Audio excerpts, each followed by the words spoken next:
Welcome. In this video I'm going to show you how you can turn on noise cancellation on your TCL MoveAudio S180 earbuds. Okay, so first of all you have to be connected with your device, and this ANC mode is linked to the left earbud as default.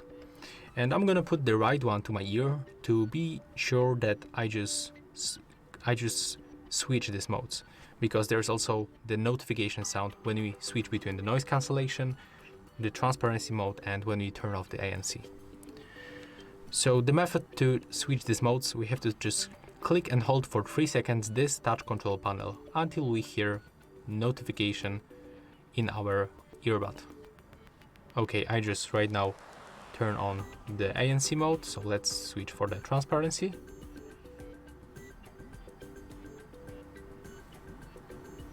And let's turn it off right now.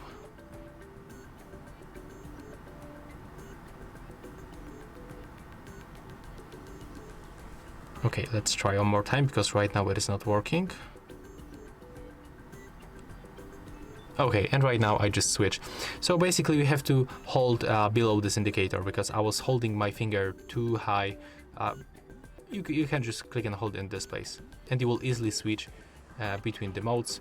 And of course, you can make it only on the left earbud. Thank you guys for watching, leave thumbs ups, comments and subscribe to our channel.